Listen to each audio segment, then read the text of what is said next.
Hello and welcome back to Real Seekers. I'm your host, Dale the Real Seeker.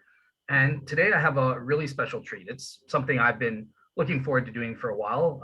So we're going to be continuing on with our Shroud Wars debates. And this time we have a few special guests here. So the first one, who's new to the Shroud Wars debates, but not new to the show in general, is my friend Gary Habermas. Hey, Gary. How you doing, Dale? Excellent. Welcome to the show. Thanks for coming on to do this here. Glad to be here. Awesome. And on the other side, the evil Shroud Skeptic side, we have our resident Shroud Skeptic, Hugh Farey. Welcome back, Hugh.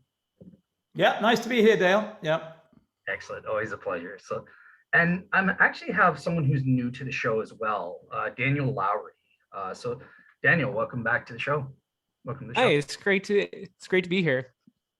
Excellent. All right, cool. So yeah, the format for today's show, it's going to be, I'm going to give both of the speakers, Hugh and Gary, opening speeches, just to lay out their general case in favor of the Shroud and against the Shroud.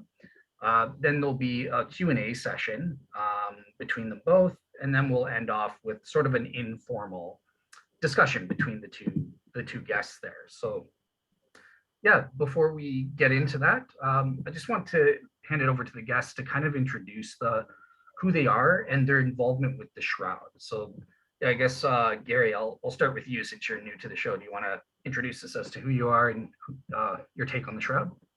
Sure. Well, it won't be surprised to anybody to know that most of my work is on the resurrection of Jesus, 20 something books on that topic. And I'm doing this huge magnum opus right now, which is thousands of pages long. Well, what's relevant here is I had just finished my PhD at Michigan State years ago, and I was done, and I walked away, and I thought, wow, I got to check this stuff out on the Shroud of Turin, which was just coming on the news at that time relative to stirrups testing, getting ready for 1978. And so I got a hold of Eric Jumper's phone, and Eric and John Jackson at that time were probably the two best known scientists whose names were connected with the Shroud. They were actually in a carpool with four guys, third one of which I'll introduce in just a moment. But I called Eric, and we talked for a while, maybe an hour. And at the end, he said, "You sound like a reporter, and we're not supposed to be talking to reporters." And I said, "Well, no, I'm not a reporter. I just finished my PhD and did my dissertation on the resurrection, and I'd like to get some information for you." He said, "Well, I'm not supposed to be talking to reporters." And I said, "Well, I'm not." And he said, "That's fine." He talked to me for an hour, and he said, "Hey, why don't you call Ken Stevenson? He's our spokesman and editor for the project." And he gave me Ken's number. And Ken was used to talking to reporters and whatnot. And he was the third guy in the carpool. The fourth guy was an agnostic. And I called Ken that night, and our very first phone call went 3 hours from 11 o'clock at night till over 2 o'clock in the morning. We never met each other. And at the end of the phone call, Ken said, "So you just did your PhD on the resurrection?" I said, "Yep." He goes, "And you're doing something on the Shroud right now. You think about writing a book, right?" He said, "Yep." I said, "Yep." And same phone call, first time, he said, "What do you say we do that together?" I was kind of floored. And I said, "All right, let's do it." And a few months later, I flew down to New Orleans, where he was living at that time, instead of Colorado Springs. And we put our halves of the book together. And so Ken, the editor and spokesman for Stirrup, and I co-authored the first book, Verdict on the Shroud. And a few years later, after the Carbon-14, we co-authored the second book, which was on skepticism and scientific dating and so on regarding the Shroud. So that's how I got involved with the Shroud, by talking to Eric Jumper. And then later I met a bunch of the guys from Stirrup, and we had a good time together. So that's not a very long story, Dale, but that's my introduction. And I've done most of my work from that time on the resurrection. But every once in a while, I publish something on the Shroud when I'm asked to do so. And I guess that keeps me up to date a little bit. Not as much as I should be on the Shroud, but I try. Awesome. Yeah, I should mention, so many people have told me that it's been your work on the Shroud of Turin that kind of introduced them to taking the Shroud seriously. So yeah, that's great. Awesome. Well, let me turn it over to the other side now, to Hugh, our other guest. Do you want to introduce us as to who you are and your involvement in the Shroud? Yeah, well, people who've followed Dale's podcasts will know me from several times being permitted to be on his show. I've been a science teacher for about 40 years in a Catholic school. I'm a Catholic myself, and I've been loosely interested in the Shroud for most of that time. And then I suppose about 10 years ago, I became more involved and started becoming particularly vociferous on chat sites on the internet, getting involved particularly with shroudstory.com, which was a very popular and very well researched blog and commentary on the Shroud for a long time. So much so that I was eventually asked, even though people knew I was a skeptic, to become editor of the newsletter of the British Society for the Turin Shroud, which I was for about 5 years, I think, before David Rolfe took it over. And since I retired in the last 4 or 5 years, I've been working on the Shroud, more or less flat out, really. I've, examining all the papers that have already been published, carrying out small experiments of my own, having Shroud material made for me, and so on. And that's about it. And I've not got a PhD or anything, but I have written numerous articles for the British Society for the Turin Shroud newsletter, and 3 papers on academia.edu, all called The Medieval Shroud. I even have a blog called The Medieval Shroud. Awesome. All right. Leaves me cards on the table, I think.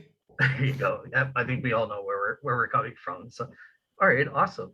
So one thing I wanted to do, just to kind of start off, and I'm going to turn it to each of the guests. In all these Shroud Wars debates, we've never said, why do we care about, what is the significance of getting to the bottom about the truth about the Shroud of Turin? So yeah, on that front, I guess I'll start with Hugh. I'll start with you first this time.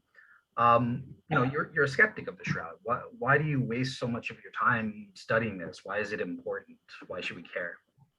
I think there are 2 completely different sides to this argument, I think. One is that as not only a science teacher, but also to a certain extent a history teacher, and therefore to a certain extent what we might call a forensic historian, I'm fascinated by the Shroud as an archaeological artifact, in the same way as I might be fascinated by anything else that's something dug out of the ground and people couldn't explain either where it came from, how old it was, or what it was used for.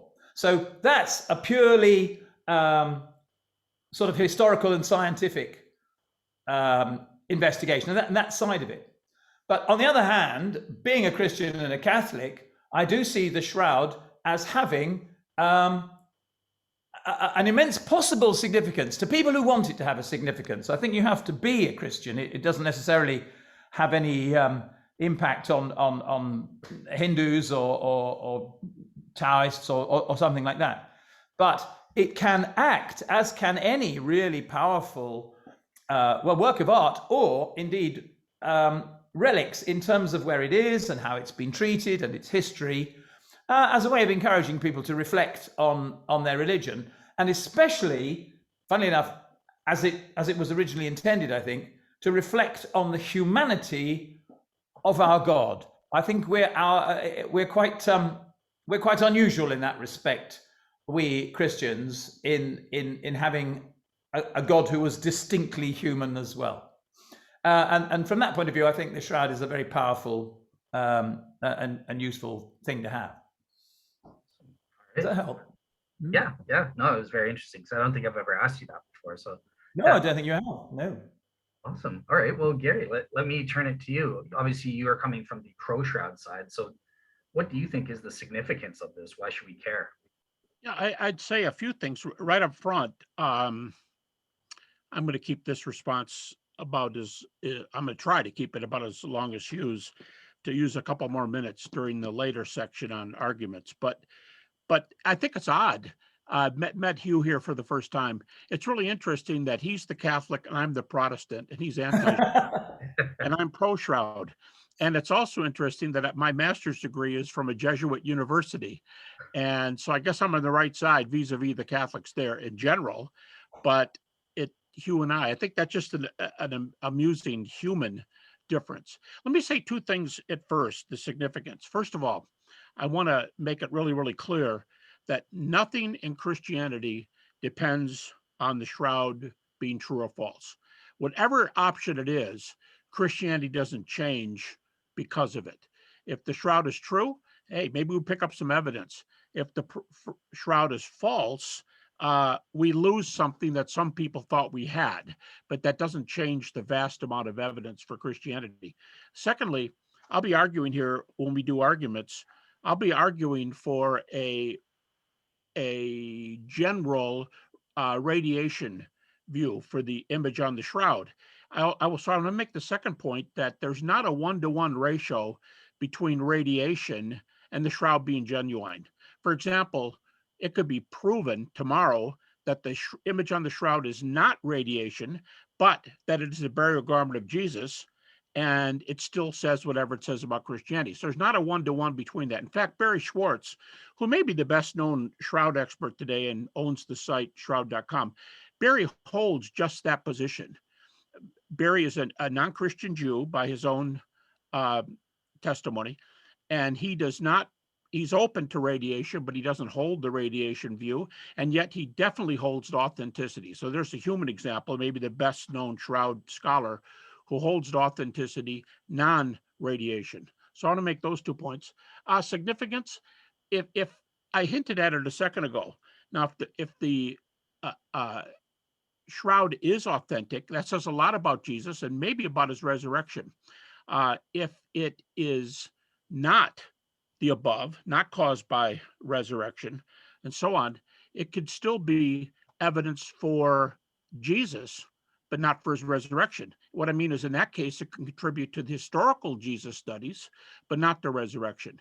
Thirdly, if the shroud, as long as the shroud is not a fake, and I'm not sure where Hugh's going to go in his argument, but as long as the shroud is not a fake, if Hugh proves it's a fake, then my side would have issues. But if it's not a fake, a third sense in which the shroud is significant is that even if it is not Jesus and not radiation and not resurrection, it would still argue something about the nature of crucifixion. And I just co-published 2 articles on crucifixion in the last month, one of them in a medical journal.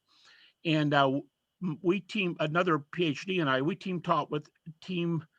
tag teamed with a medical guy from Texas Tech Medical School. And we did an article for the Baylor Medical Journal on how Jesus died by crucifixion according to the majority of scholars, nothing to do with the shroud.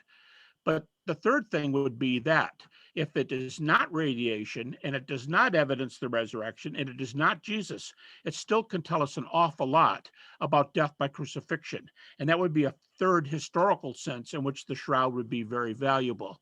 So I'll just leave it right there. It has importance on a number of levels, depending on what it turns out to be. But nothing in Christianity depends on the shroud or the radiation thesis, as Barry Schwartz is an example. Excellent.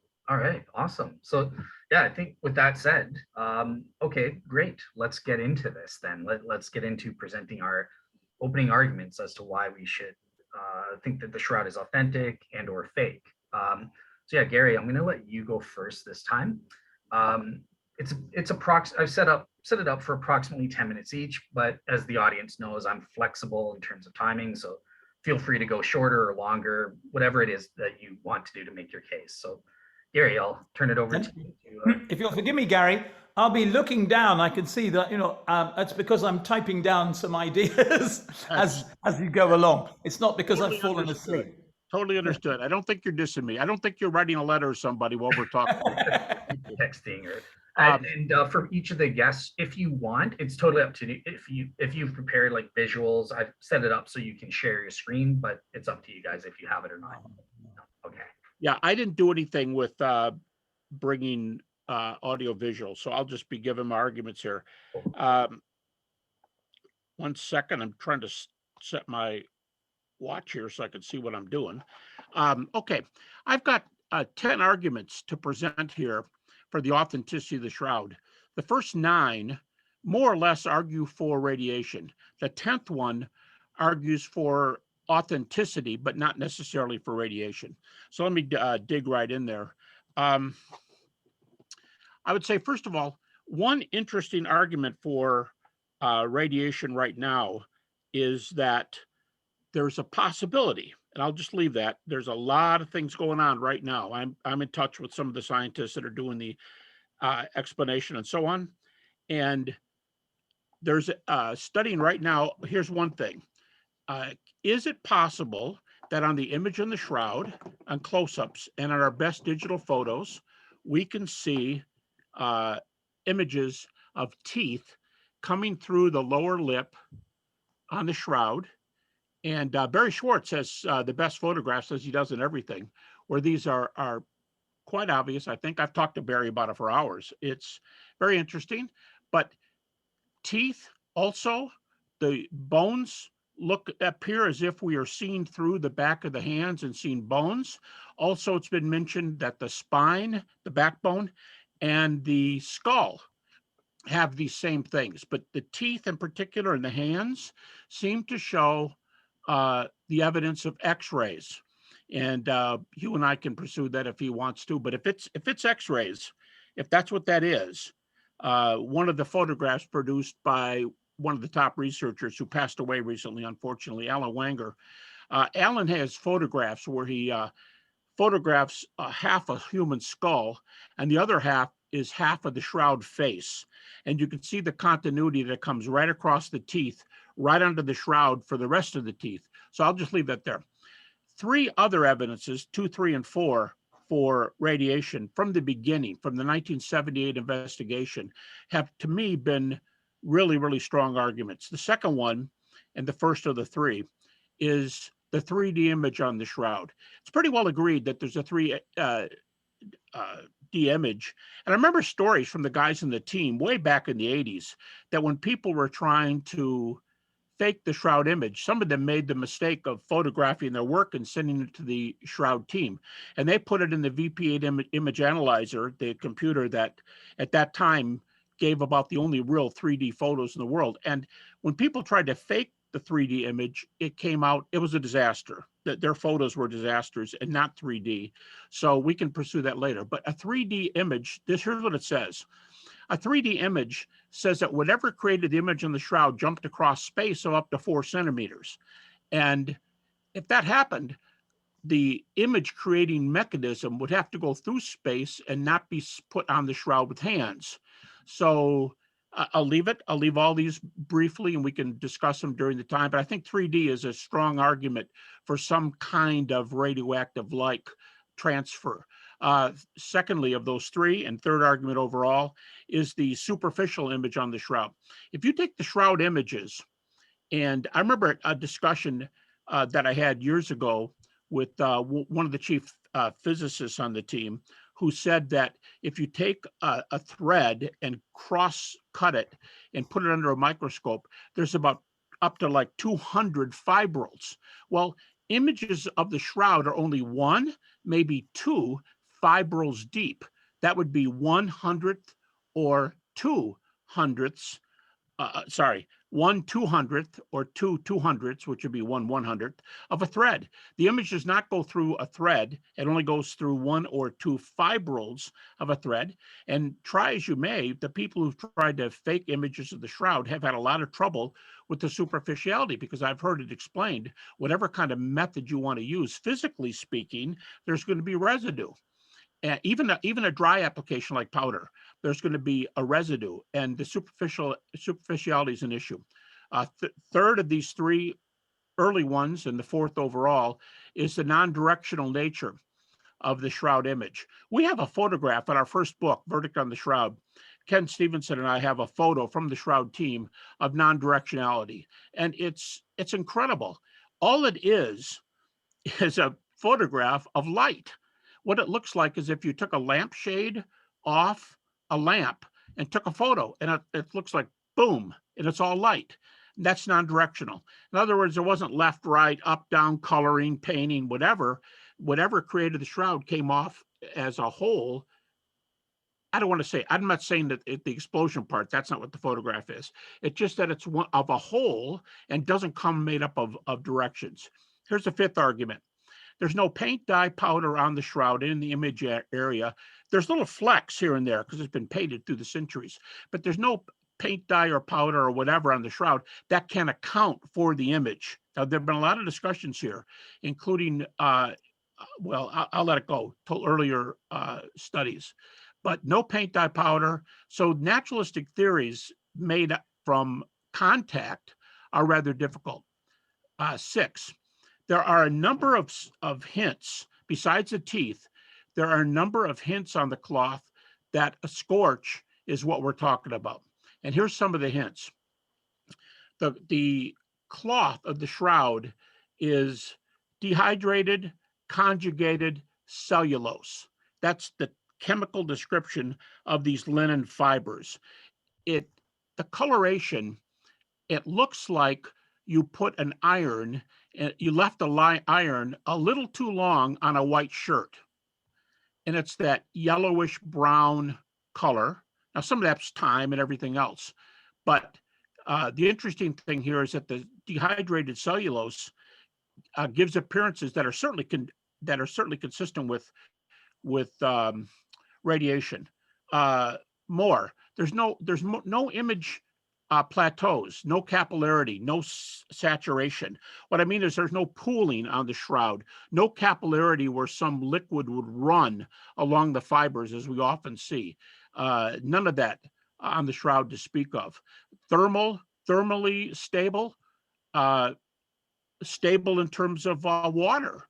The shroud has been doused several times. It's been in a couple fires and it's stable. And then a spectral photo that we can include in our first book on the shroud, Ken Stevenson and I, shows that the image puts up a graph of scorch and average scorch compared to average image. And when you see the two lines going up the graph, they are almost identical. This is very important, that the image of scorch and the image of the shroud itself goes up and down at the exact same places, and they cross over and over. But I mean, they're just almost the same line. And you're comparing the shroud to scorch. I think that's an instance here.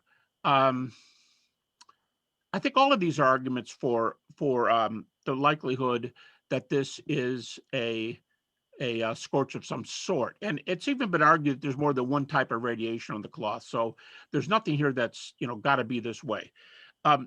Number 7, the image on the front and back of the shroud are nearly of the same density.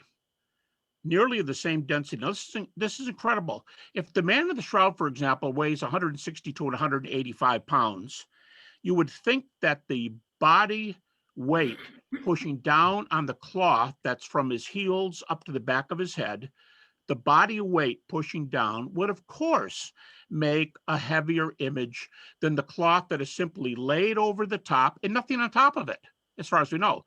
So you have no weight, or virtually no weight on top, 160 to 180 pounds on the bottom, and the intensities of the image are virtually the same. And that argues for a scorch, I think, of one kind or another. There's an article just published this year, a new article by Fonti, the Italian scientist, and here's his argument. They've been testing for neutron flux on the cloth. Several people have been doing tests on shroud fibers for neutron flux. And here's the argument. This was suggested by a physicist named Phillips, who was at Harvard at the time. And he said, if there is neutron flux on the shroud, a couple changes will be apparent. The cloth will be much, much younger than the actual date of the cloth. And of course, the dating question today is it's a mess. But the date would be much earlier. And secondly, if it's caused by neutron flux, you have the radiation theory. And I'm going to quote here from Fonte's article that was just published. He says they could not test the flux for the background because of noise on the cloth, but they were successful in testing it on the blood stains. And they said, here's this quote, the results of the testing in the blood stains. I should tell you what I mean by this. He argued that there was a significant anomaly in the blood stains of depletion of nitrogen levels. He said an amazing, unexpected depletion of nitrogen levels. And here's his quote. He says, this conclusion is, quote, clearly in favor of the hypothesis of burst of energy. Seems like there's a word missing there, but burst of energy instead of a burst of energy.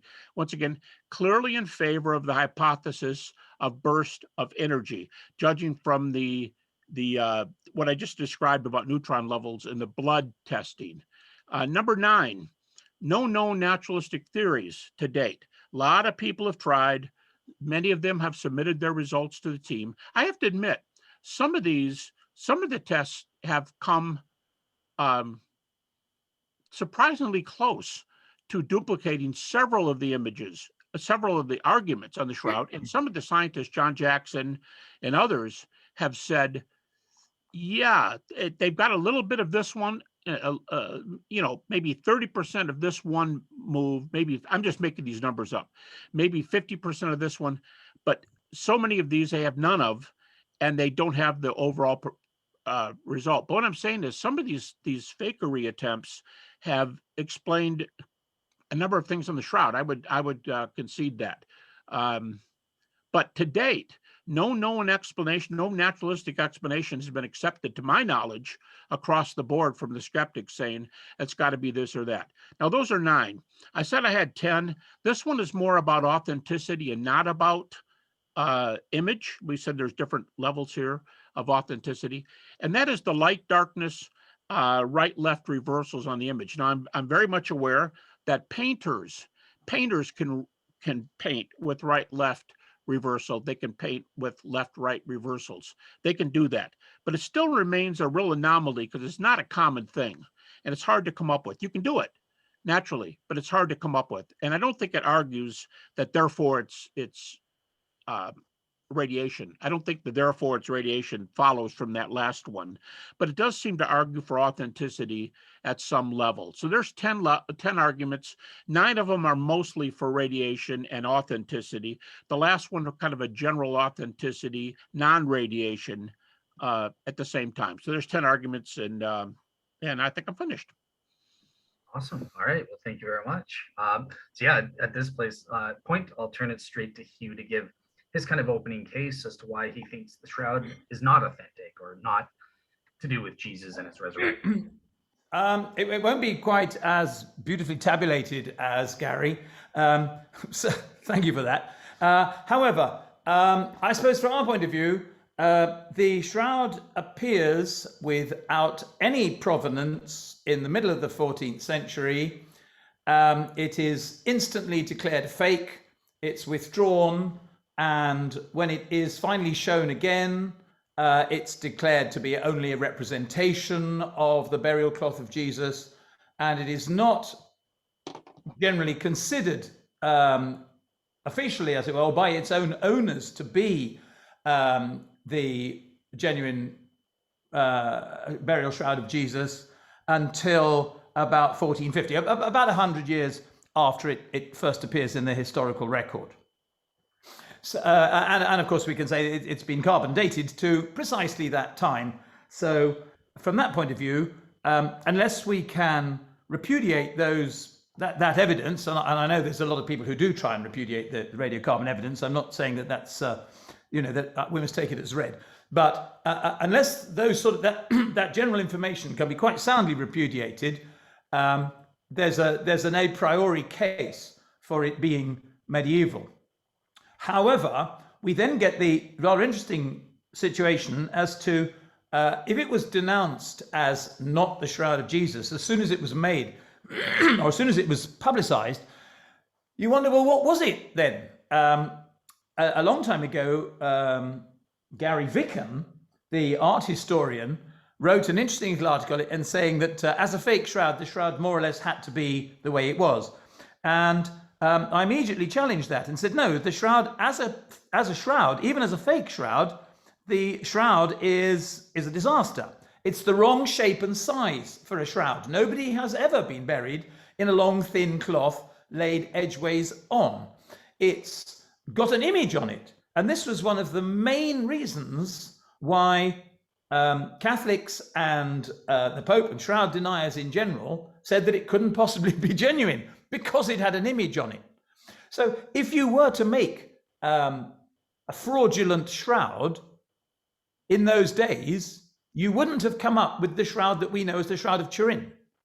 You'd have come up with any old cloth and it wouldn't have mattered what it was, and you'd have covered it with wax seals, giving it provenance from various bishops and cardinals and things like that, which is what indeed all relics are defined by to this very day. They're defined not by what they are scientifically, but their historical provenance, especially in terms of authentication by bishops and cardinals specifically. And the shroud didn't have any of that. So in that case, so what was it? Is there any way in which we can give it a medieval context? Because when Ian Wilson, I mean, with respect, a huge amount of Americans came to the shroud through Gary and Ken Stevenson's book. Nearly all the English and British came to the shroud through Ian Wilson, who of course you'll know of very well. But he didn't explore, he sort of slightly explored what would be its medieval context. If it wasn't made as a shroud, what was it made as? And could it have been repurposed? And this is what I think. I have done now a lot of research into the Quem Quaeritis trope, which was a little play enacted on Easter Sunday and also on Corpus Christi, I may say, in which several clerics, 2 or 3 clerics, on Easter Sunday, if it was enacted then, they were dressed as the holy women, priests dressed as the holy women, carrying spices and incense, would go to the north transept of a church, where they would find either built into the transept or as a portable and temporary shroud had been built there, sepulchre had been built there, and on the sepulchre would be sitting an angel. And the angel would say, and I won't do the Latin, the angel would say, "What are you looking for?"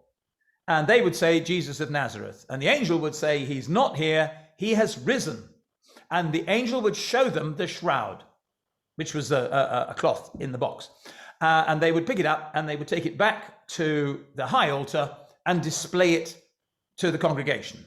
And it is exactly the right shape and size with an interesting design on it to be shown to the congregation as a part of that particular rite.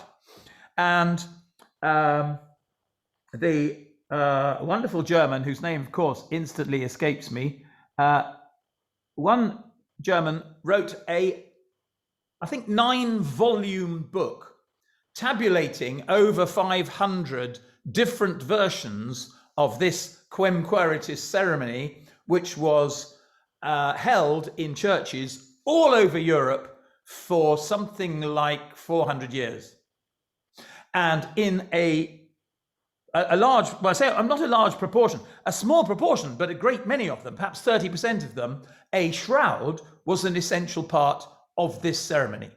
Some of them didn't have the return to the congregation bearing a shroud and rejoicing and singing.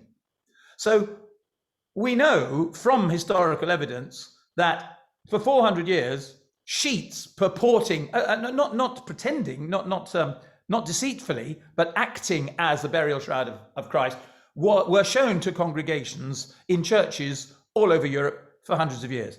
And I think that the shroud that we have now was one of those. Unfortunately, possibly due to the demise of the rite itself, possibly due to the exigencies of Protestant revolutions, sorry, Gary, especially the Reformation in England and Luther's Reformation in Germany, and later the French Revolution, funnily enough, were responsible for the destruction of thousands and thousands of these artifacts. The shroud possibly only escaped because by that time it was in Italy, not in France or Germany or England or Britain. So that essentially is how I think, where I think the shroud came from, and what I think it was originally for before it was repurposed as a relic. So it wasn't. And I think it's quite important. People often say, "Oh, it's just a fake," or "It's a fraud," or I can't remember. It's even written in your agenda, Dale, what exactly your words were. And I'll try and find it. But that we're not going. I have no intention of dissing the shroud or shrugging it off or rejecting it. I think it's a very important historical artifact, and of course, having become a relic about 100 years after it was discovered and first publicized, it's had enormous catechetical significance ever since, and still does, and that should not be denied. So I think that's essentially my side of the story. All right, awesome. Thank you very much for that, Hugh. In fact, I'll just add one tiny little bit, and that is that Gary mentioned a bit about how the shroud was manufactured, and saying quite fairly that nobody has yet achieved it. However, my own view at the moment, which I'm working on, is that it was a print, that a large sort of bas relief kind of statue was inked and the cloth laid on top. that would be my essence of it, and that together with Joe Assetta, who was one of the Stirp team, the ink with which it was made has either been washed off or flaked off, but the medium in which the ink was has corrupted the surface of the shroud on which it was printed. And that gives us the fact that there's insufficient pigment left to give us an image, but there is enough deterioration by the medium in which the pigment was carried to show us the shroud which is there. And that's my medieval take. All right, awesome. Thank you very much for that. So at this point, I'm going to open it up to a Q&A period of about 10 minutes each, where each of our guests gets to control and ask the other guests questions for a period of 10 minutes on the basis of their opening speech. So Gary went first last time. So Hugh, I'll let you go first in this round to ask Gary questions about his opening presentation and his. Gary's points are so clear and concise that I think we can make some interesting comments on them. And of course, they are, as Gary says, they're very much based on radiation hypotheses. And I would make an interesting comment, which is that of all the Stirp team, the single, perhaps most important scientist at the time in his own field, and the only one whose particular specialization was thermal radiation, and who wrote dozens of papers on thermal radiation, was of course Ray Rogers. And he was, I mean, unless he's dead now, but he was absolutely convinced that there was no possibility that the shroud image could have been formed by any kind of radiation. And I think that side of his scientific work is often largely ignored now by shroud authenticists, who quote his Thermochimica Acta paper in favor of the reweaving of the shroud, but who completely ignore his two papers, which were not published, to be fair enough, in peer-reviewed journals, in which he very conclusively says there is no possibility that the image could have been made by radiation. And he was the only nuclear radiation specialist on the Stirp team. The only other person who was a specialist in heat, infrared, was of course Joe Assetta, who now thinks that the shroud was medieval and created by this oak gall ink, which has corroded the cloth.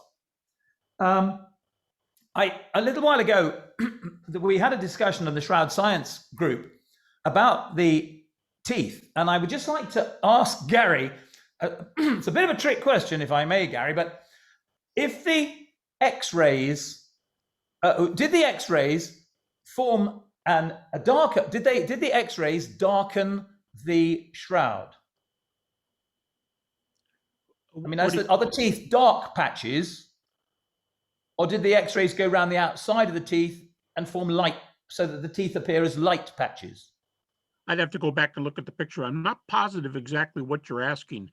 And I bring up the image, the shroud picture right here in front of me, but it sounds like... It doesn't matter too much, but just going to see if I've got the image of the hands. I've got it here, but it's not clear enough.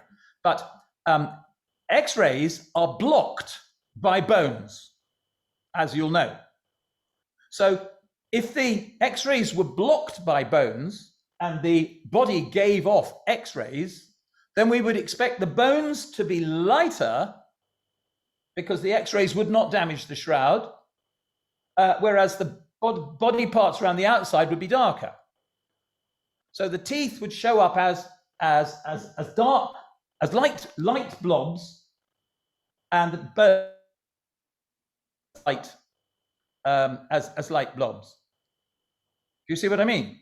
Yeah, you're. I don't know if it happened for anybody else, but your picture froze there, and I didn't get part of it. I'm sorry. That's all right. It's not your fault, but I didn't get part of your statement. I'd have to go back and look. I can tell you this though, that one of the scientists who did the most work on this, Alan Wanger, a medical two specialist medical doctor from Duke Medical School on the teeth. He's the one who, he's got a couple photos that are out that you can see. One compares a human hand to the image on the shroud, and you can see that the bones on the hand, I'll hold my hand up here. They don't just go back to here. The bones, you can see it all the way down to here. And so early on, people are saying, well, maybe he had Marfan syndrome because his hands, like Lincoln did, because his hands are long and slender. Well, then they started saying, whoa, that could be the bones back in the hand. And that's where it all started. So he did some checking out at Duke with that and concluded that they were X-rays. Now in the teeth, he took, I've heard Alan tell a story personally. He took the teeth to the head of the dental surgery department at Duke University. Now, if it were that simple of a thing of dark light, white light, light and dark, certainly the head of dental surgery at Duke Medical School would say, well, Alan, you're looking at this wrong. This is a black, and again, I don't have the photo in front of me, but he certainly, the specialist, the surgeon, the head dental surgeon would say, well, Alan, no, man, you got this wrong. This is dark and light, and you got the wrong colors in the wrong places. But he told Alan, and Alan's reproduced this quote in print. The head of the department there at Duke said, these are the best radiographs I've ever seen in my life. Now, I was given this lecture in St. Louis years ago on the shroud, and I had a dental surgeon explain to me why the head of the department may have said these are great photos, a dental photo. He said, we put something in your mouth. In the old days, it was a great big ball. Some of you'll remember, you'd have to almost not, you couldn't get your mouth wide enough to get this. Made you feel sick. Yeah, I remember it well. And it would photograph from the outside, but they had to have that thing on the inside. And as time goes on, like everything else, digital watches and everything, that part in the back has gotten smaller and smaller. So we just have to bite down on something now and they take a photograph. He explained to me that he could not, here's the problem, he said, a dental surgeon. He said, if you take a photo straight on, the teeth that you are in front are going to be huge, and the rest of them are going to be smaller on the side. You're going to look like Bugs Bunny. You're going to look like a big tooth and a bunch of little teeth. He said, but this image, it shows the teeth going around there. And he said, the teeth are even. They're all the same size. And he said, we can't do that. We can't take photos and have a clear photo be across. One more deal. I was doing this in Alabama one time in Montgomery, and there are a bunch of medical doctors in this church. And when I was done, I had an image of the shroud up behind me that was brought in, a model. There's only 7 of them in existence, I understand. It was up behind me on the stage. And the medical doctors went up and they were looking. And the medical doctor, neurologist and so on, the fellow that did the leading of of talking to the other guys was the dental surgeon of the group. And he was pointing out to the other doctors how the teeth were good. So whatever the answer is, that's 3 examples, from the guy at Duke, from the medical guy in St. Louis to the medical guy in Montgomery, Alabama. These guys are specialists, including the head of the department at Duke, and they didn't have any problems with the darkness, light. This doesn't look like a real thing.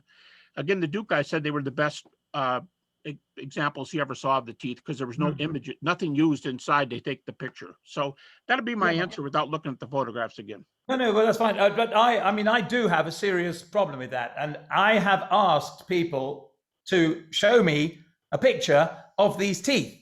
And as I say, about 2 months ago, we had this discussion on the Shroud Science Group, and there was a dentist there who sent me a picture, and the teeth were very well delineated on the shroud, and they were marked in black or dark, darker. And I explained that X-rays are blocked by teeth, and they should be paler than the surrounds. And that was a bit of a confusion. And so fortunately, another dentist then sent me another interpretation. If you know the shroud face, we've got the moustache, and then there's a sort of thin black line. And you can either choose the white bit and say the teeth are there, or you can choose the black bit and say the teeth are there. But either way, they are artifacts of the weave. And I think they can be demonstrated to be artifacts of the weave, just thin and thick bits of thread going down, because you can look at not at the Henry photos, but at the Shroud 2.0. Do you know the Alta Definizione photos? Now, if you look at those, we can clearly see that whatever lines there are, they are not gaps in between teeth. And the whole X-ray thing is the wrong way round. The X-rays are should be producing light when in fact they're producing dark. Okay. And the trouble is that Wanger, bless him, used not the photograph, Henry's photograph, but Henry's negative. And the negative does look a bit like an X-ray, but an X-ray negative is actually a positive. The shroud itself would have to look like that in order for the X-ray hypothesis to make any sense. Actually, on the teeth, if I were given a lecture on the teeth, I would use the positive or the negative. I would use either one and show the teeth. But again, I have a couple of responses. If it were that easy to say dark, light, you got the wrong thing here, certainly the specialists in those 3 cities, especially the head of the dental surgery department at Duke Medical School, one of the top 10. Well, I mean, I've seen all this, and I've read them in Alan's book, and I just wish I had these people here to talk to and say, look, according to Alan, Alan's quoted him, and of course we could say he quoted him wrong. The guy's not here, but he's the head of the department. He could blow that thing away by looking at it, and he thought they were great pictures. By the way, the weave. Let me answer the weave thing. Barry Schwartz takes that view, and he and I have talked about this for probably more than an hour on the phone.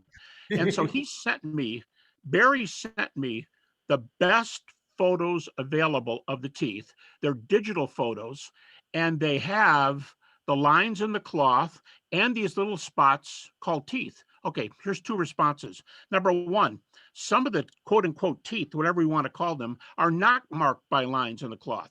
Sometimes you're right. The line goes right through the tooth. Line goes right through the tooth. Line go up. That one doesn't.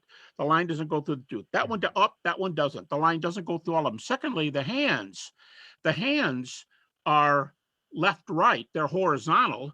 The weave is north-south. So the hands going, the lines going through the hands, if those bones that I showed earlier are going all the way back here, and the hands are this way across the cloth, especially the left hand, because you can see the whole action there, lines aren't going to explain the hands, and lines aren't going to explain the skull.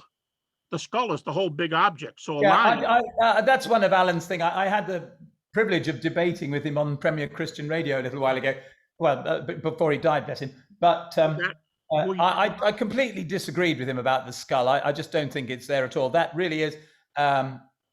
You can get almost any picture of anybody and superimpose it on the shroud, and it'll look roughly in correspondence. I didn't agree with any of his dozens of points of correspondence, and nor indeed have I ever seen them either enumerated, listed, or even a picture of them saying, what do you mean by a point of correspondence? Right. It's now, never. You're talking about something different now. You're talking about his, where you overlay the photo. Yeah. He overlaid skulls. He overlaid skulls on the shroud and said that he could see them, but I don't think he could. Okay. That's a different point. That's how many points of congruence are there between the two. What do you do about the fact that there are teeth where there are no lines, and the lines in the cloth would not answer the hands because I would simply say I would love anybody at all, and it's a shame that nobody has in the last 30 years, including Alan, to give us a good, clear picture of where these teeth are, and then we could say, yes, they're there, or no, they're not. But I've never seen a good, clear picture of those teeth. Even in Alan's book, his Adventures on the Shroud or something like that, the picture is very vague and not easy to interpret. So if any dentist is listening to this or listens to this and can show me a picture of the teeth on the shroud, then I should be delighted to accept it. But at the moment, I just don't think it's there. I use my own photos. I use my own photos. I don't use. If Dale will give you my email address. Send me a picture showing where the teeth are. My shroud photos are from the shroud team. They're stirrup photos and later. Yeah. So I don't. When I'm lecturing on this, I don't use Wanger's stuff. I use my own shroud photos that are from the shroud team, and you can clearly. You know what? I'll tell you how I was first heard about the teeth. There was a medical doctor sitting in the second row of my lecture, and I was flipping through the face photos, and he said, whoa, stop. And I right out loud, and it was a small group and no big deal, and I stopped my slides, and he said, go back. Went back. He said, look at that underneath the lip.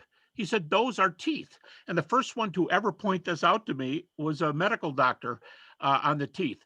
But again, if there are teeth, I can find you can see the teeth images easily on my shroud, either negative or positive. Draw them in. Just draw them in for me. But what happens when you have teeth that do not have the woof of the fabric going through the tooth? Where do you go? Where do you go where there's no line? Send me a diagram of these teeth. You'd be the first person. The lines wouldn't explain the hands because they're going in opposite directions. So what do you do with the hands? Stick with the teeth. If anybody could send me a diagram of the teeth, I shall be a very happy man. Well, Barry can send it to you. You can ask Barry because I want the teeth. I want the teeth marked in by someone who thinks they're there. I've got the best pictures of the teeth that there are. The 2.0 Alta Definizione pictures are the best pictures of the shroud that there are, and I've studied them at length. And I don't see the teeth. That they're very obvious to me. But the key point is the line. But if they're obvious to you, you should be able just to mark them in with little lines.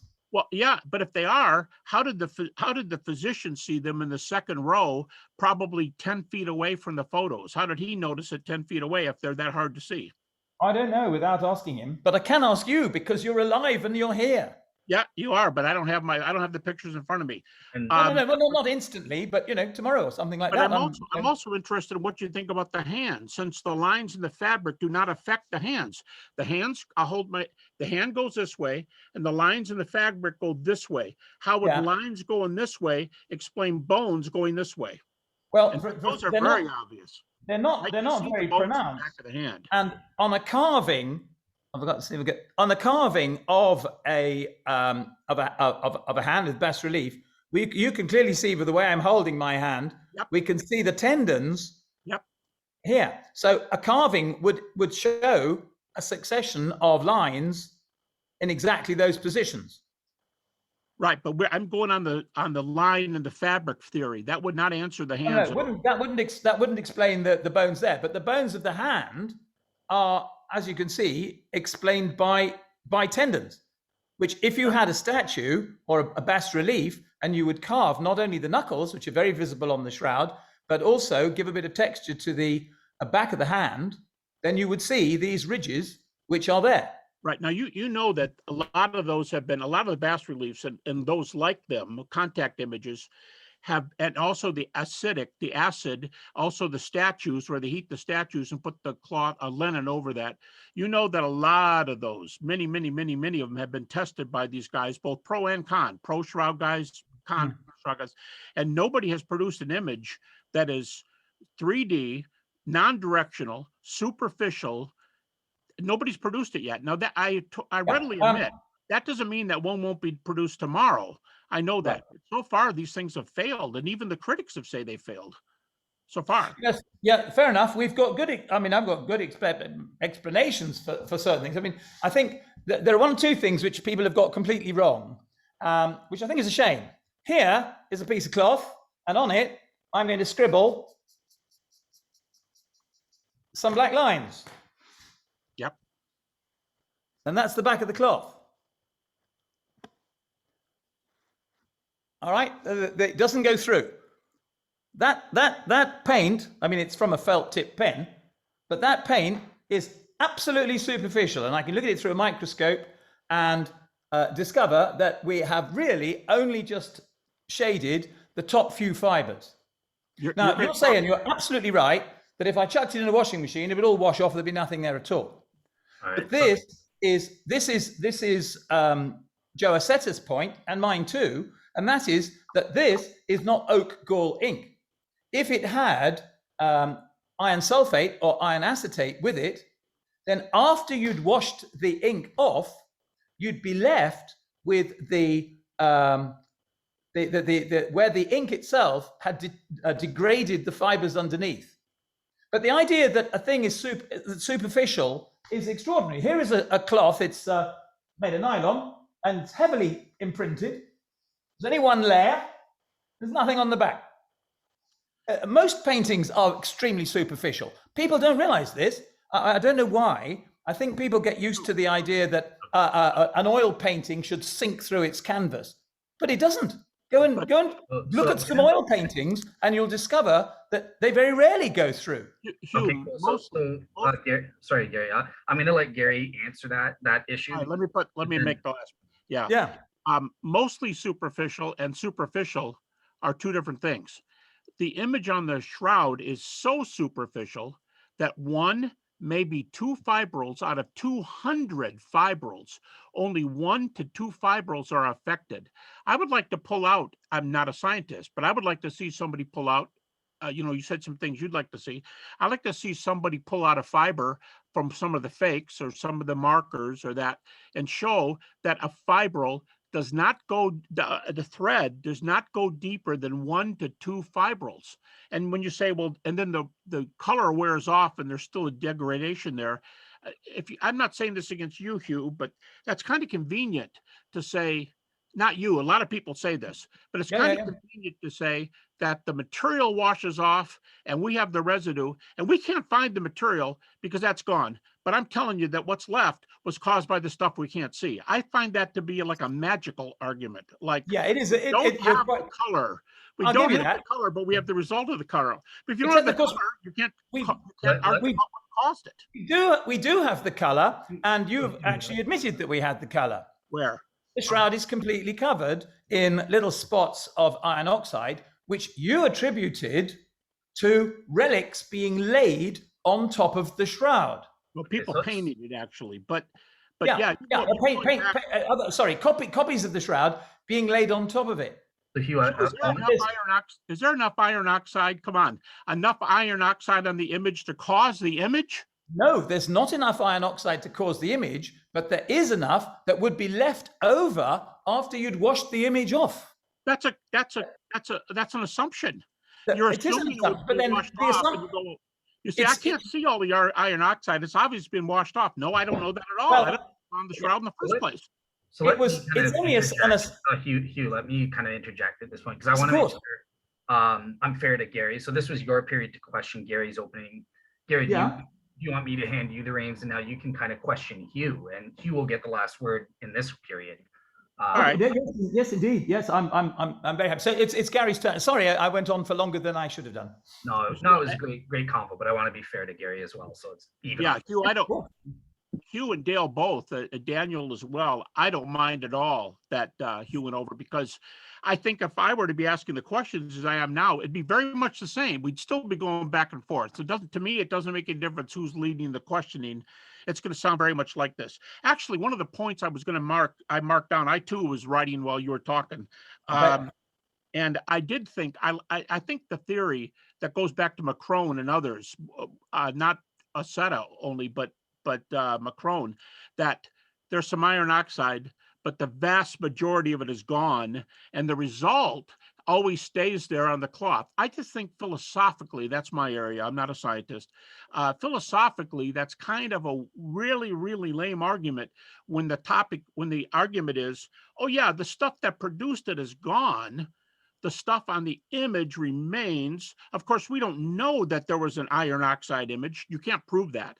There's no iron oxide enough to produce the image. And I don't think anybody thinks there is, that there's enough to produce a whole image. But anyway, that was all gone. But what it left is behind. That's on the assumption that there was iron oxide in the first place, which we have no empirical way of proving. That there's. Well, we have all the little bits of iron oxide which are there at the moment. There are, but people painted it too, and the iron oxide can come from a painter in the Middle Ages putting the shroud right next to him and painting. And we all know what brushes are like. That's your assumption, isn't it? Pardon? You're now making an unjustified assumption in exactly the same way as I did. How so? Well, because we don't know what these paintings that were placed on the shroud. For a start, we don't know how many were placed on the shroud. There's no evidence, in fact, there's no direct evidence of any of them being placed on the shroud, any particular one. Secondly, we don't know what they were painted with. A lot of them are bright red. I'm actually saying that there are images next to the shroud, and when the guy's painting his own image, not over the shroud, but his own image, it's going to splatter like paint splatters everywhere. It would get on the cloth. I'm not saying that I'm not ever saying they laid a cloth. Oh, no, a lot of people are saying that a copy of the shroud was laid on top of it, that's not, and then blessed by a bishop in order to make it a third-class relic. Yeah, that's not what I'm saying. And I think okay, that's fair enough. Yeah. In this first book here, Verdict, anybody check pages 191 to 197. Ken and I entertained several natural hypotheses: vaporograph, bas reliefs, I'm trying to think of the others, paintings. Oh, yeah. 7, 8 refutations for every single one of them. And if you talk to the guys in the team, I don't know what Joe Aceta would say. I know of Joe. I do not know him personally. But the guys I know, Eric Jumper, John Jackson, Tom D. Mahala, Ken Stevenson, Barry Schwartz. These guys, as far as I know, nobody, even the guys that aren't pro, none of them think any of those things have a prayer of pulling it off. So right now, the verdict. Joe does. Joe certainly does. But besides which, there's an interesting. Now, I hope you don't think this is mean. I too have a copy of this book. That's good. Do you know what's written on the back cover? Is it written on the back cover of yours? Got it right here. It's our bios, right? It says, while Verdict on the Shroud is based in part on the reported findings of the Shroud of Turin research project, neither the book nor its conclusions or interpretations are endorsed or approved by the Shroud of Turin research project. 100% true. So what's your point? Well, I mean, you're saying that the Shroud people also that, and they're disagreeing with the point of your book. Okay. Who? Here's what I'm not saying. I'm not saying at any point that those guys agree with what's in that book. Now, at the back, by the way, Robert Buckland did the postscript, and he says he agrees with it, and he's the Shroud. Oh, some of them certainly do, yeah. He says he agrees, but I totally agree with you. I don't want to get mixed up in this, who agrees what. I'm not saying, with the exception of Bob Buckland, I'd have to stop here and think for a minute. Ken Stevenson, of course, but outside of Bob and Ken, I don't know anybody on the Shroud team right off the bat who would say Gary and Ken are. I'm not saying they endorse the book. I'm saying we use their for example, when that example I used about the mean image and the mean scorch on page Yeah. 205. Oh, yeah, I'm familiar with that from the. Yeah. All I'm saying is we use their material. I'm not saying they agree with our conclusions. Okay. In science, there's research. I'm not telling you know this, I'm not telling you this, but there's data and there's interpretation. I'm using their data. I'm not in any way suggesting they agree with our interpretation. Although there are a lot of Shroud people who think that this is a radiation scorch. But I'm not saying they're not agreeing with Habermas and Stevenson. They're agreeing with the people on and off the Shroud team who think it's radiation. But I want to make that clear. I'm not, that's fair enough. Yeah. any support from the Shroud of Turin team for our conclusions, except Ken's himself and Bob Buckland, who wrote the postscript. Good thing. Yeah, that's fine. Did you want to ask? Can I go on? I mean, I've gone to a completely different subject, if I may, because I know that your specialization is antiquity and biblical in the environment and that sort of thing. And I particularly wanted to ask about the Jewish burial customs. Yes. One of the things that I did a little bit of research on for the postgraduate certificate in Shroud Studies was on the myrrh and the aloes, specifically myrrh. One of the things that has bothered me, and I'm kneeling at your feet here, Gary, because you'll know more about it than me, is John's idea that Jesus was buried according to the custom of the Jews. Right. And yet I am pretty well as certain as can be that smothering people in myrrh was not, or aloes, was not a custom of the Jews. Okay. Earlier, I was going to bring this up. This is a great point. Earlier, you said something like, if I'm wrong, I apologize, but you said something like, what's this idea of burying somebody in a long sheet from head to toe and heel to the back of the head?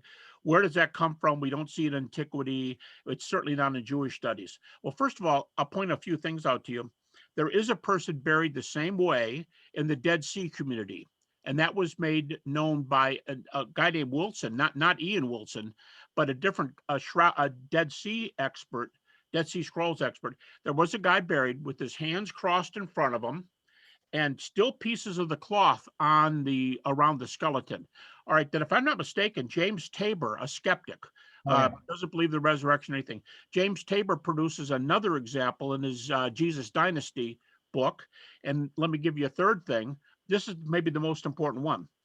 If it's true that Jesus had to be buried, do you take a Friday crucifixion? Yeah. Okay, so do I. So if he's taken down from the cross after 6 hours, we're getting really close to sundown. So it's about 3 o'clock, 3-ish right now. And they got to get that body down. There's nails. There's problems with the nails without ripping the hands up and everything. And you got to bury. The jury's out on whether the body was washed. That's a whole different question. Could have been, could not have been. We take two different views in our two books, by the way. But Ken argues one and I argue the other one. But from 3 to sundown, let's say that's about 6 o'clock. This could take you a long time to get that body in the tomb. Wrapping, taking down off the nails, traveling to the tomb, stone rolled away, and everything else. We know from the Gospels that the burial of Jesus was very hasty. In fact, the women come on Sunday morning with spices and ointments. That you don't come with spices and ointments unless you plan to go inside the tomb and finish the burial. In fact, the women say, that they might not have thought about this the whole time, but they're walking and they're going, hey, wait a minute. Who's going to roll the stone away? This takes several men and we're not up to the task. How are we going to get that stone away? And by that time they're there and the angel is there and the stone's already been rolled away. But my point is the women are coming to finish the process. You do have the examples of Dead Sea community and James Tabor example, but even if we don't have any examples whatsoever, the women are coming to finish the process. What if it's getting close to 6 o'clock, which it would have been from 3 to 6? You're getting close to that. And all of a sudden, the clock is, quote unquote, clock is striking 6. And they go, hey, we got to hurry this thing up. And they simply wrap the cloth lengthwise around the body so it's covered up. Nobody can see it. They put it in the tomb. They go, we'll finish it after the Sabbath on Sunday. And by the way, even washing bodies was forbidden. you got to skip Saturday. So you go to Sunday, they come to the tomb, and how do we know? I mean, I don't take this view, but they could have come and unwrapped that top of the feet to the head, heels to the back, and rewrapped it the other way. They could wrap it the way you would like to see them wrap it. But because a hasty burial to me makes all questions of whether Jews buried this way irrelevant, because it had to be done very quickly. The proof is, why are they coming with spices if the job had already been finished? So when John says, according to the custom of the Jews, Sure. it's not really according to the custom of the Jews, because they never had a chance to do it. That's a good point. But here's the point that's according to the custom of the Jews. They did take the body down. They did carry it to the tomb. They did wrap it somehow. They did put it inside the tomb. They got the stone rolled in front. We also read from John that Nicodemus and Joseph are there. So there's a couple of men around. Maybe they recruited some other men. I don't know. But they rolled the stone in front. All that's according to the Jews. Whether they washed or didn't wash the body, that could be argued. But that could be another point that's according to the custom of the Jews. The fact that they didn't finish every last thing, even though possibly they're going to wrap the body a different way on Sunday. Possibly, we don't know. They did most of the job according to the custom of the Jews. I think it's pretty clear. Their spices. And by the way, I heard a lecture on what they did with spices. Spices came in different forms. It came in solid. It came in powder. It came in liquid. And the guy who was talking gave some lectures about the catacombs in Italy. And you'd think, well, what are they doing with 80-ish pounds of spices? That's a lot of spices. Well, this guy went on to say, in the tombs, in the catacombs, they took these powdered spices and threw them up on the ceiling to hang off the ceiling to make an aromatic smell. It's sort of like deodorant, right? You're putting deodorant on to not let that body smell any more than it has to. So those pounds of whatever could have been put in many different places. For all we know, they could have laid the spices on the floor thinking we're going to come back on Sunday and finish it. So it was according to the custom of the Jews. But even John says it wasn't a finished deal because the women are coming back to work on it. So I think, that your point about nobody's been buried like that, well, there are some examples, but it's irrelevant because they didn't finish it. So I'll go along with that. Yep. Awesome. All right, cool. So at this point, I want to bring in our resident Christian co-host, Daniel, because he's been waiting very patiently listening to all of this. So yeah, maybe do you have any questions for either or both of our guests that you want to go over? Oh, so many, but I'll try and keep it to a couple of short ones. This is a quick one for Hugh, because I know in Gary's opening statement, he sort of talked about the image being produced by I want to be careful not to missay it, but like a dehydration of the fibers. Now, I know someone like Ray Rogers objected to that sort of interpretation. I'm wondering, are you mostly in agreement with Gary on this point, or me? No, I don't think radiation had anything. Oh, I see. Well, no. The actual chemical structure of the fibers being the result. Okay, yes, so there's agreement that I think that is largely what must be responsible for it. Where I differ from Ray Rogers is that he thought it was a natural decomposition of the fibers brought on by what's called a Maillard reaction, which is basically what happens when you make a piece of toast. It goes sort of slightly brown, and it does that because of the reaction between certain amino acids and certain proteins on the cloth. And he was working on that when he died. He never really finished a conclusive response to that. I think Barry Schwartz would probably go along with that possibility as well. He does. He's a great fan of Rogers. Hugh, here's something for you. That's what we used to call in the old days the Pellicory German hypothesis. Now, D. German was the last guy in the car, and my understanding was in the 70s he was an agnostic. He was the fourth guy in the carpool with Ken Stevenson and Eric Jumper, and what a car ride! What a car ride to work with those guys. But the Pellicory German hypothesis tried to show that. About baking in an oven, they would reproduce it, put some ointment, sweat, blood on linen, and bake it. But a couple of odd things here. Number one, we should tell everybody Ray Rogers disagreed with the didn't like the miracle hypothesis. He starts that article out saying, I don't want to talk about miracles, makes me sick. He starts the article that way, but he did think the shroud was authentic. So that's one very important point. Secondly, I don't know if you've heard this.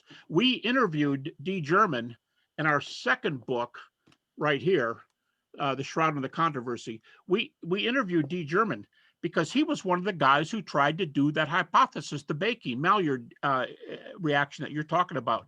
Interestingly, had you heard that later in his life, D. German became a Christian and abandoned all that, as far as I know. The shroud is he's pro-resurrection. And Ken Stevenson, knowing D from the carpool, he interviewed D and he said, so he calls him and he says, I heard you become a Christian. I'm making up this conversation. But Ken said to him, you become a Christian? And D said, yeah. And he goes, did you become a Christian because of the shroud? And here's D's answer. I think we quote it in this second book. You can check me out on this. D. German is again interviewed. I think what D said was, this is just amazing. He said, I did not become a Christian because of the shroud. I became a Christian because I believed in the man buried in the shroud. So he believed it was authentic. But what he's saying is, I believed in Jesus, not some, I don't want to say lousy piece of cloth. That would offend a lot of people. But what I mean is, the cloth isn't what converted him. It was a study of Jesus. You can go now to his website, as I have, and he's got a lot of amazing pro-Christian stuff. So just as much as Ray liked the other thesis, as Barry does, Ray thinks it's authentic. D. German thinks it's authentic. So that's two of the three guys thinks it's authentic, and D became a Christian over it. So I think it's pretty cool. And I've teased Barry a lot, and I don't want to take his name in vain. He's a great friend. And I'll say, Barry, dude, you're getting really close to the resurrection here. And I go, I know it, Gary, and he'll start telling me more stories. And then he says this. He says, Gary, I don't believe in the radiation theory. And he says, but. And I don't believe in the teeth right now. But he said, but if this thing goes through and the teeth comes out to be right and radiation comes out to be right and Jesus comes out to be raised from the dead, he said, all right, then I'll believe it. And I just thought, he said that to me a number of times. I got a book here. Yeah. Hugh, I had a Festschrift written in my honor last year. Just came out a year ago now. Festschrift is for the audience, the Festschrift is a book that a bunch of people get together and write in honor of somebody's research. And they wrote one for me last year, not on the shroud, but on my resurrection stuff. And here's Barry, and he starts out and he says, hey, what's a good Jewish boy doing in a discussion like this? And I'm not even a Christian. And he goes on and does a pro-shroud argument in this book for me, which I greatly appreciated. But he goes on to say, basically, he says that I don't see resurrection now. But if that's what turns out here, hey, what am I going to do? And so he is really open to radiation, and he's really open to resurrection. Yeah, he just doesn't see it now. Oh, he and I have spent hours together. He comes across to Britain to the Jalsa Salana, the Muslim Ahmadiyya Muslim thing, and we spend hours in the hotel patio gossiping. He's a great guy. Fantastic. Gary, yeah. You know what? Here's one more for you. You being a Christian, you appreciate this. I've heard Barry say several times. He says, Gary, most of my speaking is in Baptist churches. And he says, when I go to Baptist churches and I got my shroud display up and I go, no, I'm not a Christian. And yes, I'm Jewish. And no, I don't believe in radiation, but I'm open.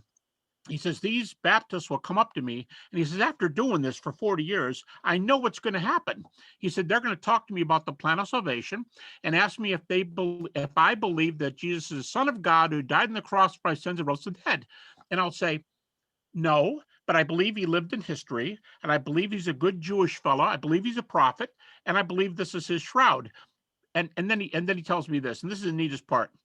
He says, a lot of Jews will tell you that when Christians, quote unquote, witness to them, they are offended. They are angry. They get very angry. He goes, I don't understand this about my Jewish countrymen. I hope I'm representing Barry here correctly. He says, I never get mad when they want to take me through the plan of salvation, quote unquote, for the 1,000th time. He said, here's why. He said, I realize they wouldn't be doing this if they didn't love me.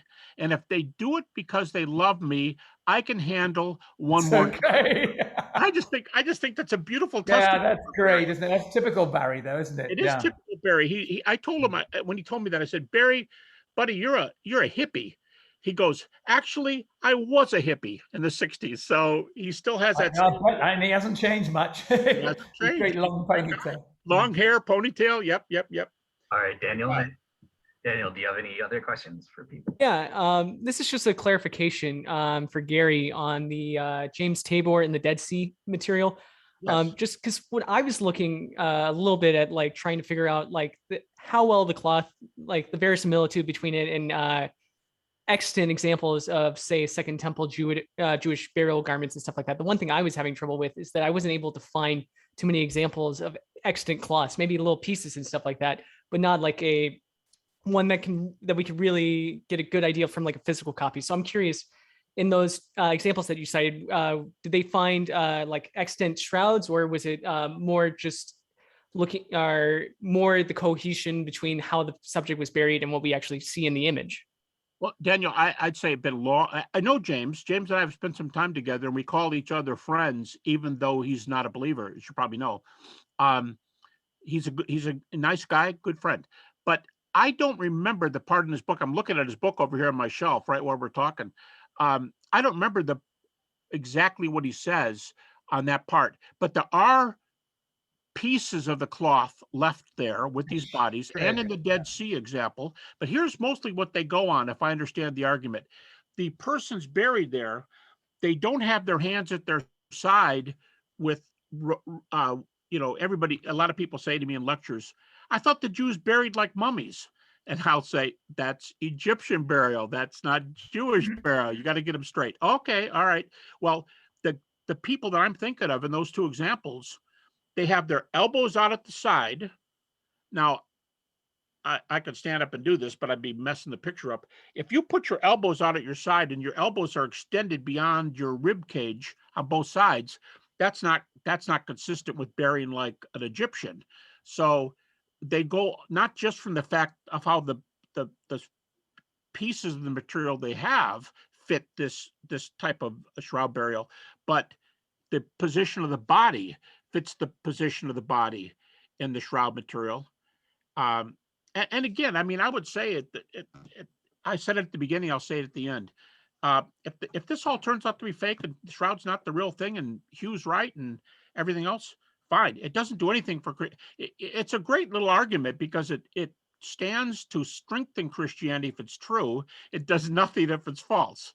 But I don't think we need to bear undue attention to the cloth itself. I love D. German's the quote that Ken had. I didn't become a Christian because of the shroud. I became a Christian because of a man buried in the shroud. I think that's where the attention should be. I think you're right. I don't find my faith at all weakened by the fact that this or that relic is not authentic. Exactly. That's not the point of a relic, I don't think. Exactly. And we've seen a friend and I. We've been over in Germany, and we stopped in the basement of a very famous cathedral over there in a very large German city, and we paid a measly $2 or $3, and that got us to go downstairs and we saw all three gifts of the wise men. We saw a bone from Matthias's finger when he was martyred. We even saw part of the crown of thorns, and we saw a drop of Jesus's blood. Cologne. Is it the Cathedral of Cologne? Exactly, I think you're right. You're exactly right. Yeah, you gave it away. Or as the Germans say, Köln. Yeah, and when you see all that, it makes you very, very skeptical. And if I'm right, the shroud is authentic and it's evidence for Christianity. If you're right, it's not, and it should be there in Cologne. Whichever way it turns out, it doesn't hurt my case. I don't rest my faith. When I do books on the resurrection, I almost don't even mention the shroud in them. Now, I've already done 2 books on the shroud, so I don't have to do anything else, but I leave them out of my discussions, the historicity of the resurrection. I think on my own essay on the resurrection, which I did very hesitantly as part of this postgraduate thing, I mentioned that you don't mention the shroud. That I don't, yeah. Yeah, I do. I'll mention it, but Oh, and I thought for sure, Hugh, you or somebody, Dale knows I say this. People often ask me, so where are you on the shroud? And I'll teasingly say, so that they get the idea, I teasingly say, it depends on what day of the week it is, and it depends on what mood I am when I wake up in the morning. And I'll say, and I'll just make up numbers. I'll say, hey, sometimes I think it's 75%, and sometimes I think it's 90. It just depends. If it's a bad day and I can't go fishing like I thought I was going to, yeah, it's probably a 70 today. You know, it's just being funny. Yeah. But because nothing turns on it. Therefore, I can be a little flippant about it, you know. Yeah, I go with that.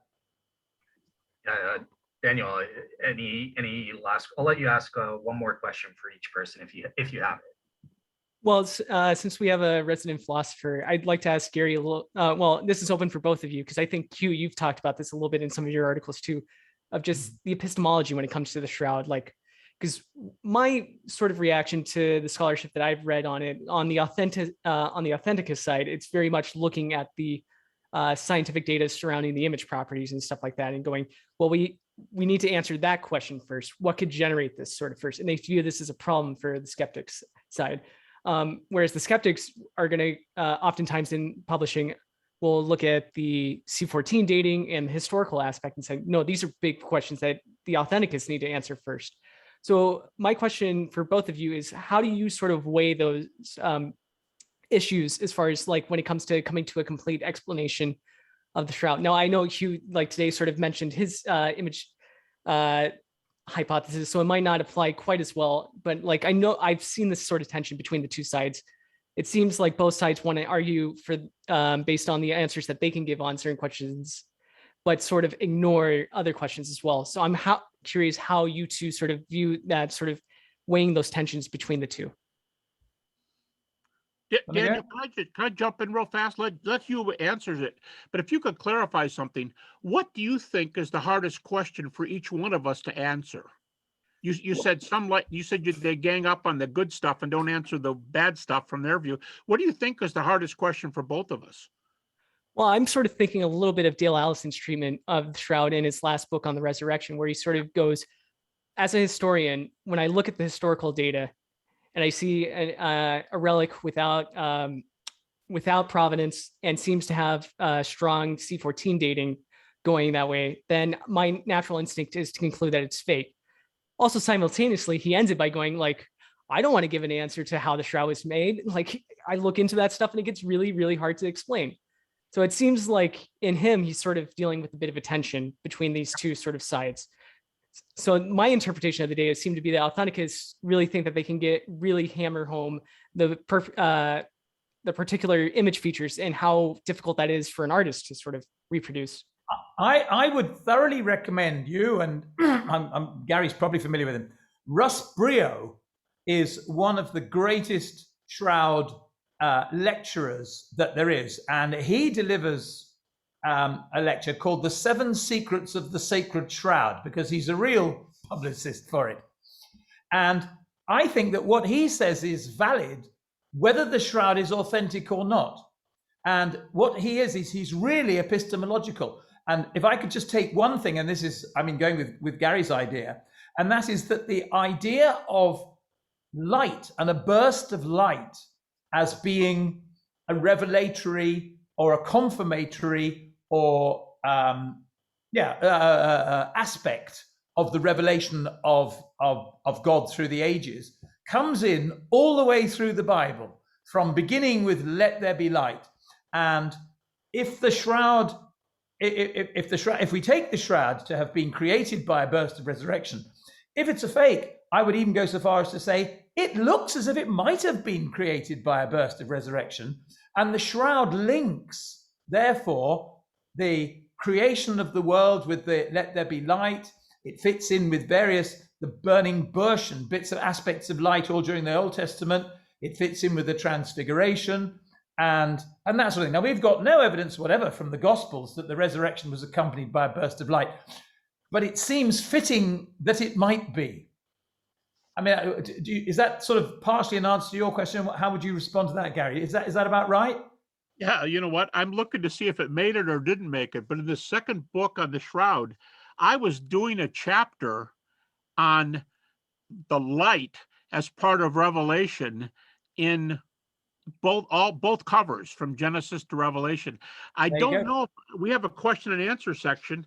I might have put it in there, but the thing it might have gotten cut, but I don't know. But there was enough. What I'm saying is there's enough on light in scripture. I was going to write a whole chapter on it for the second Shroud book. Yeah, and then Russ will go in for pages and pages on the significance of clean linen, and that again runs all the way through the Bible and priesthood and so on in the Old Testament, coming through even to things like the swaddling bands of Jesus's birth, and then the shroud of Jesus's death.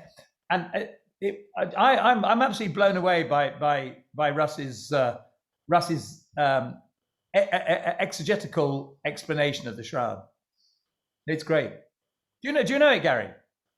I've been with them in speaking engagements, but we know each other, but I can't say I've had long conversations with them or anything.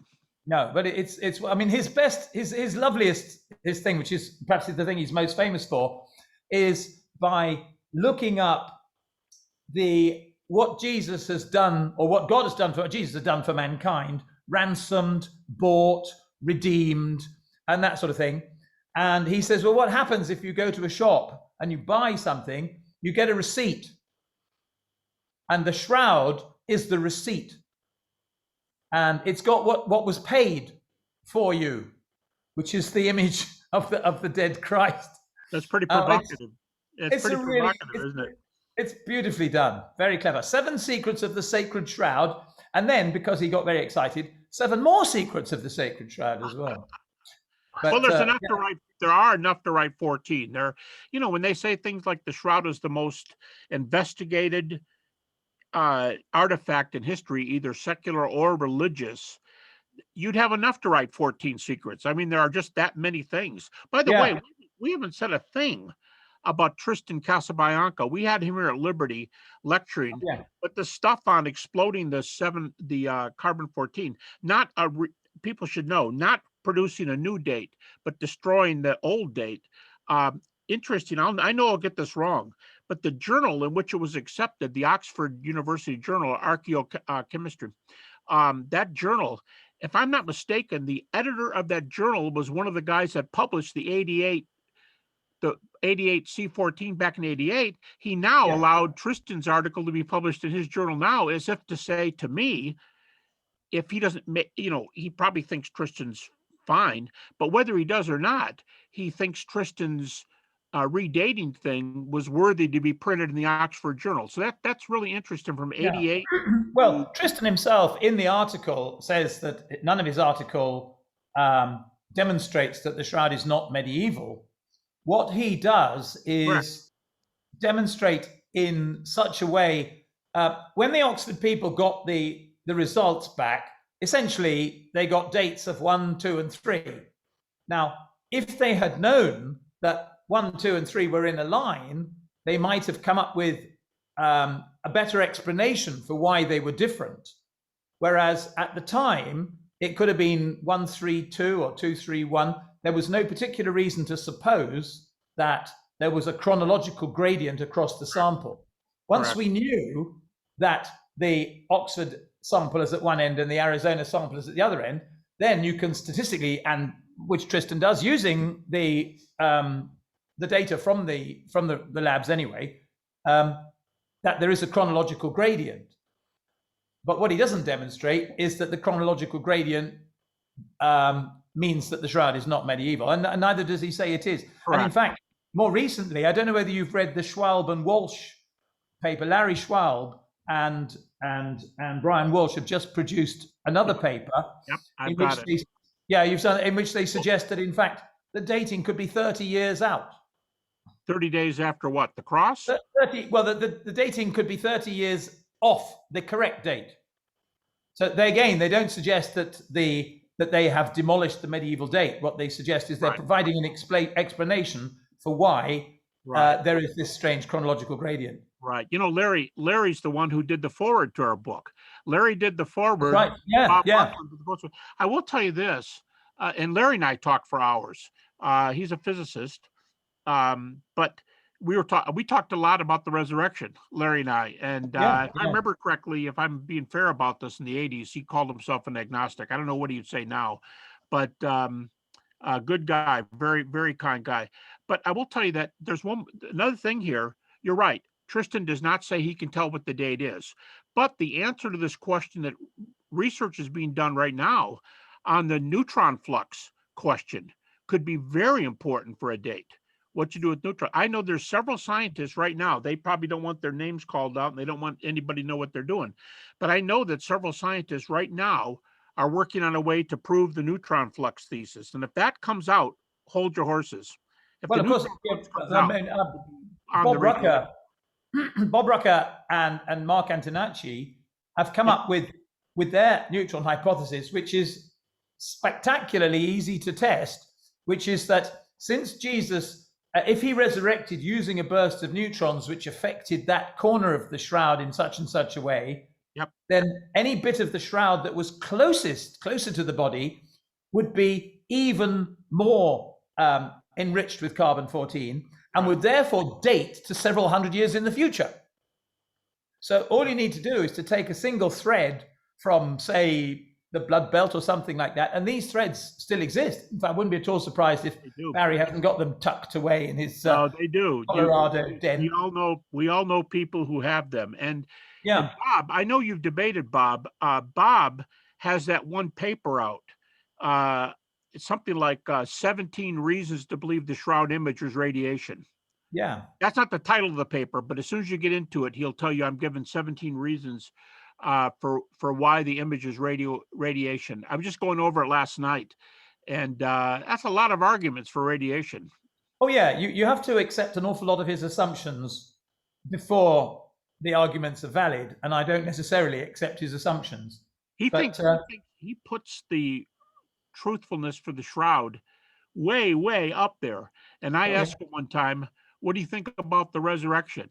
And this is an interesting response. Bob said, I put the probability of the resurrection at the same number as I put for the authenticity of the shroud because I think they're one of the same. That's how he answered. Oh, good for him. Good for him. He put it at 98 or 99. I can't say that myself about the shroud. Bob said. Anyway, anybody who's interested, it's on his website, his article on dozens of papers. And he is trained in this field.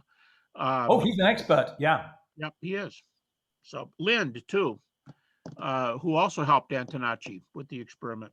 Anyway, good points. Thank you, Daniel. Perfect. All right, so yeah, we are about 2:40 now, so it's been a little over an hour and a half. Gone in a flash. I'm sorry. It's gone in a flash. Yeah, it goes quick, these Shroud Wars debates, but I'll leave it up to you guys, because I do have one last section where you guys kind of have a discussion. Would you guys prefer to end it here, or do you guys want to go on for 20 minutes or so? Like, what do you guys want to do? Yeah, what is there left to discuss after we've gone at it head to head for, like, according to my watch, almost an hour? I don't know if there's other. No, I didn't mean. What I mean about the hour part is that's just how long we've been going back and forth exchanging questions. So what would you see us doing, Dale, for the other time? No, well, I was just throwing it open to you guys if you guys felt there was anything else you wanted to discuss or something. But yeah, I'm happy with. I think we've covered it all. If you guys are happy, if you have something else, that's fine. But I'm satisfied. Cool. Yeah, me too. All right, awesome. Well, we will close it out then. So yeah, I just want to say thank you guys so much to both Gary and Hugh and Daniel for coming in with his excellent questions. I hope you guys found this informative. Well, I'd just like to say, it's such an honor to be able to debate one of my sort of resurrection heroes, really. Well, Hugh, you're very kind, but we can both agree on this. The resurrection is the more important theme in this discussion. Yes. We would totally agree to, like D. German came to the conclusion from being agnostic to coming over to Christ, not because of the shroud, but because of Jesus. So I would leave it right there. The resurrection is an incredibly hard. I've been in dozens of debates on the resurrection, and it is an incredibly. You think of a critic could get in there and wipe it out in 5 minutes. They can't. You should see when they get in there and get with you. There's a lot of hemming and hawing, and they don't come up with the theory. In fact, anymore, I'll tell you guys this. Anymore, you can't get an established critic who will give you one theory that works on the resurrection. They basically go, "Oh, well, any of the theories are okay." They don't want to give you one because when you, as one of them said to me in a debate, if I give you a theory, he said, I'm not going to give you one. And why not? You're an atheist. Yes, I am, but I'm not going to give you a theory. Why not? Because you'll get me in a corner, and then I've got nothing to say. And he said, so as far as I'm concerned, I'm done with the debate right now. I don't have anything else to add. So Brilliant. if you think the Shroud is tough, you should get tangled with the resurrection. Excellent. That's my 2 cents. Awesome. Perfect. All right. Well, yeah, as I said, thank you guys to all of you guys. I consider you guys all friends, so I'm glad to have this discussion. Just for the audience, next week, so I will be doing a Theo Geeks podcast with my co-host David Russell, and that we're going to be looking at Genesis, the interpretation of day 2, and what is that about? So that's what you guys have to look forward to next time. But otherwise, have a great day, and thanks again to my guests for being here. Hugh, let me just yell in here real fast. Thank you for such a good job, Hugh. You're a kind guy. I've thoroughly enjoyed it, and I will go away with a very positive view of this dialogue. Because thank you very much indeed. Yeah. Awesome. All right. Take care, everybody.